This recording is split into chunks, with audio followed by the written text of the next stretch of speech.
Bab ke-380. Perjanjian aneh. Hiat! Scott kembali terdengar berteriak dengan keras yang dia lanjutkan dengan bergerak sangat cepat menggabungkan jurus 1-6 secara acak. Gerakan Scott makin lama makin cepat hingga tubuhnya hanya terlihat sebagai bayangan yang berloncatan ke sana kemari. Scott benar-benar tidak menyadari jika di sisi lain pulau, tepatnya di pantai belakang pondok sang guru sudah mendarat satu skoci berisi 4 orang yang berasal dari kapal yang sedang berlabuh cukup jauh dari bibir pantai. 2 orang asing tampak turun dari skoci dan langsung berjalan ke arah pondok dengan santai sedangkan 2 orang lagi tampak menunggu di skoci. 1 orang yang turun dari skoci merupakan seorang kakek yang bertubuh cukup gemuk dan berusia hampir sama dengan Modak-chan. Sedangkan yang seorang lagi adalah seorang pemuda yang memiliki wajah cukup tampan dan berusia sekitar 20 tahunan. Guru, sepertinya pondok ini kosong. Ujar si pemuda sambil mengintip ke dalam pondok dari jendela samping pondok tersebut. Kita langsung ke tempat orang yang sedang berlatih itu.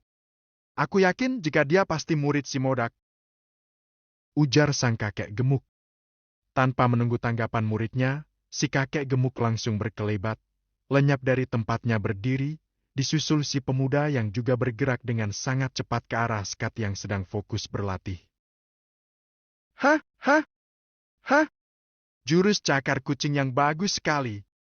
Sayangnya belum genap 12 jurus, baru 6 jurus yang diulang secara acak. Seru si kakek gemuk tampak tertawa-tawa senang sambil menonton Scott yang sedang bergerak dengan sangat cepat. Scott langsung menghentikan gerakannya begitu dia mendengar ucapan si kakek gemuk yang tiba-tiba saja muncul di depannya tersebut. Loh, teruskan, kok malah berhenti? Ucap si kakek gemuk sambil memandang ke arah Scott yang masih berdiri tertegun di depannya. Anda siapa? Mengapa bisa mengenali jurus-jurus yang baru saja aku lakukan?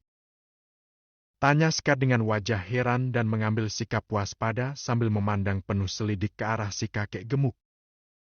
Aku harus hati-hati, kakek ini pasti berilmu tinggi karena bisa muncul begitu saja di depanku tanpa aku sadari sama sekali. Gumam Scott dalam hati. Kamu pasti murid si Modak yang tukang cakar-cakar itu.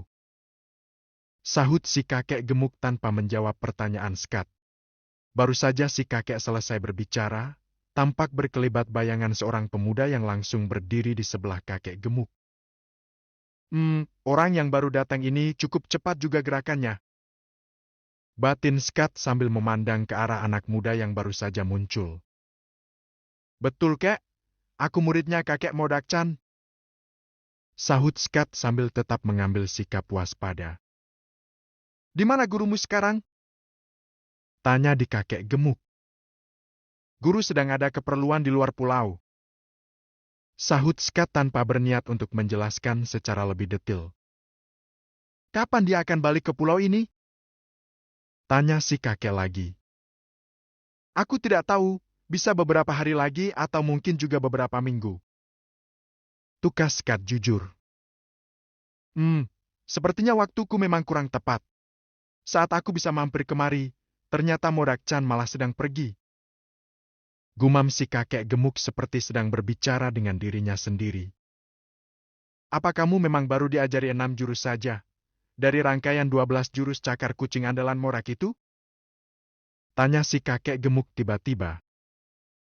Betul, aku baru belajar 6 jurus cakar harimau dari kakek Modak, bukan jurus cakar kucing.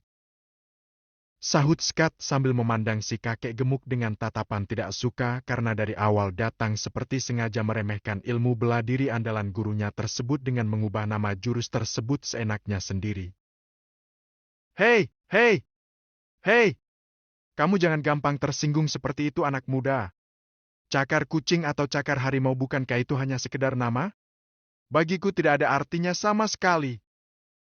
Ujar si kakek gemuk sambil terkekeh geli saat menyadari tatapan tidak suka dari wajah Scott. Kehebatan suatu jurus ilmu bela diri itu tidak dinilai dari namanya yang bagus atau keren, anak muda, tetapi dari daya gempur dan juga daya pertahanannya saat digunakan untuk bertarung melawan musuh. Percuma saja pakai nama keren tetapi daya gempurnya cuma ecek-ecek, sekali digempur lawan langsung berantakan. Paham, anak muda? Sambung si kakek gemuk dengan santai. Skat langsung terhenyak kaget begitu mendengar kalimat terakhir yang diucapkan oleh si kakek gemuk. Benar juga apa yang baru saja dikatakan oleh si kakek ini. Buat apa menguasai jurus dengan nama keren tetapi selalu kalah jika dipakai untuk bertarung melawan musuh? Gumam Skat dalam hati. Aku mengerti, kek. Sahut Skat akhirnya mengakui kebenaran ucapan si kakek gemuk. Bagus. Aku suka dengan orang yang jujur dan langsung bisa mengerti dan mengakui kebenaran dari ucapan orang lain, bahkan yang belum kamu kenal sekalipun, seperti aku dan muridku ini. Tukas si kakek gemuk. Kakek sama sekali belum menjawab pertanyaan aku tadi. Siapa sebenarnya kakek dan ada hubungan apa antara kakek dengan guruku, kakek Modak-chan? Ucap Skat kembali mengulang pertanyaannya.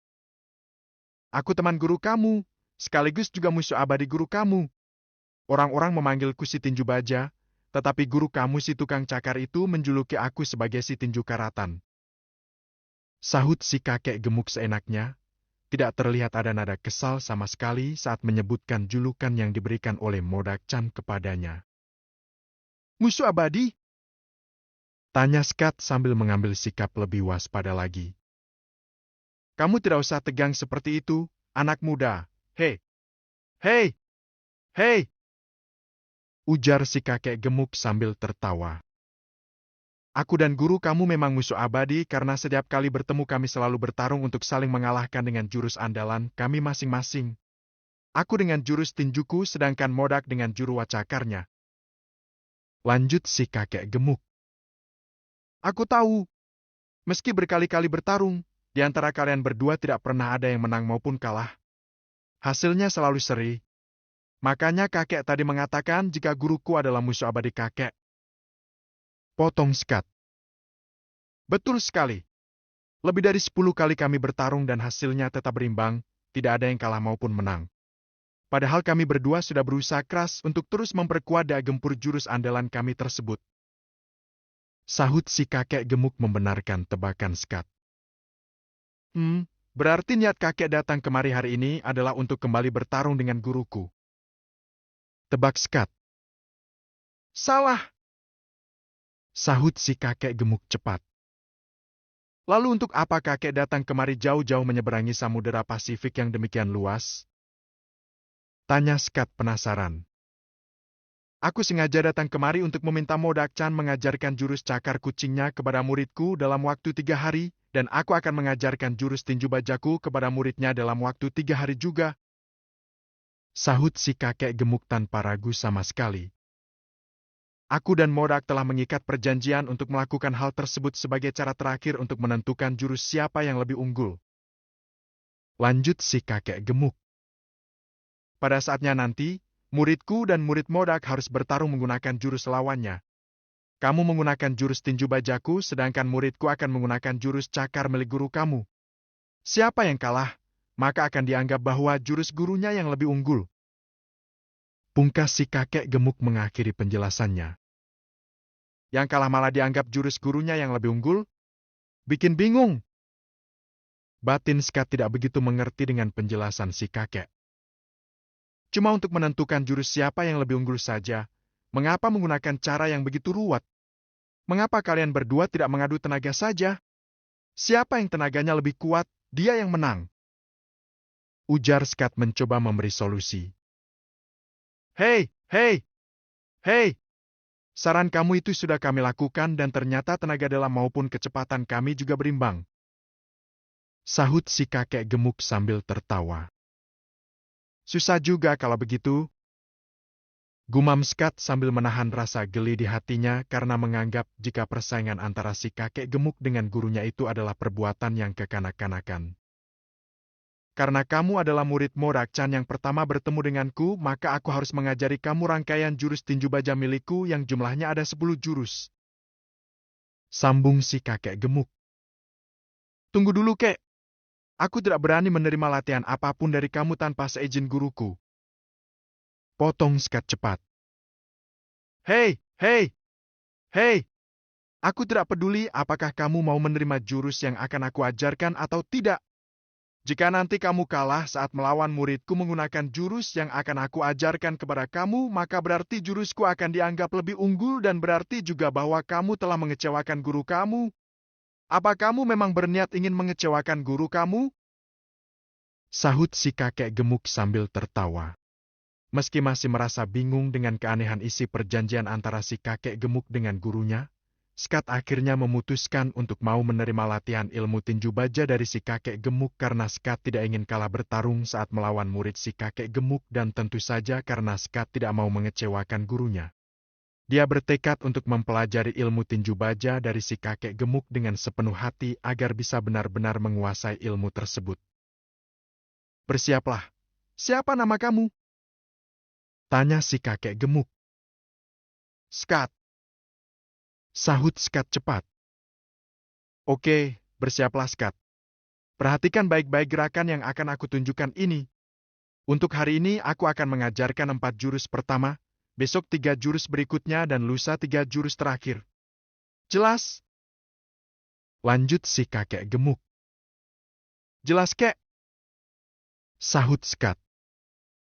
Aku akan memperagakan 4 jurus pertama secara perlahan dan makin lama akan aku lakukan dengan semakin cepat. Perhatikan baik-baik, Scott. Ucap si kakek. Hiat! Teriak si kakek gemuk sambil mulai bergerak melakukan jurus pertama hingga jurus keempat dari jurus tinju baja andalannya. Dengan sangat serius Scott memperhatikan gerakan sang kakek dan merekamnya dalam otaknya. Si kakek kembali mengulang gerakannya dengan semakin cepat sampai akhirnya dia berhenti. Bagaimana Scott? Apa kamu sudah hafal gerakan tadi? Tanya si kakek gemuk. Sudah kek? Sahut Scott. Bagus. Besok aku akan kembali kemari untuk mengajarkan 3 jurus berikutnya. Sekarang aku akan kembali ke kapalku yang akan terus berlabuh di sana selama 4 hari sambil menunggu guru kamu pulang. Ujar si kakek. Bagaimana jika guruku belum pulang juga sampai hari keempat? Tanya Scott. Terpaksa aku harus pergi karena aku ada urusan penting yang tidak bisa ditunda. Kalau sampai itu terjadi, tolong katakan kepada guru kamu jika 3 bulan lagi aku akan kembali ke sini untuk meminta dia melatih muridku selama 3 hari dengan ilmu cakar kucingnya tersebut. Tukas si kakek gemuk, santai. Baik kek. Pasti akan aku sampaikan. Sahut Scott yang sudah merasa percaya penuh dengan cerita si kakek tentang perjanjian aneh antara sang guru dengan si kakek. Oke, sampai ketemu besok pagi Scott. Besok aku tidak akan mengulang kembali ke 4 jurus yang aku ajarkan tadi. Terserah kamu apakah mau kamu lupakan atau kamu latih dengan serius. Ucap si kakek gemuk yang kemudian langsung membalikkan badannya dan berjalan meninggalkan tempat itu untuk menuju ke Skoci yang menunggu di pantai belakang pondok Mordak Chan diikuti oleh muridnya yang dari tadi memilih untuk diam saja. Baru saja guru pergi meninggalkan pulau. Aku sudah harus menghadapi perkara yang begini aneh. Semoga saja guru sudah balik ke pulau sebelum si kakek itu pergi. Gumam Scott saat si kakek gemuk dan muridnya sudah tidak terlihat lagi. Terpaksa sekarang aku juga harus melatih 4 jurus yang baru saja diajarkan oleh si kakek gemuk tadi agar aku tidak sampai lupa. Batin Scott.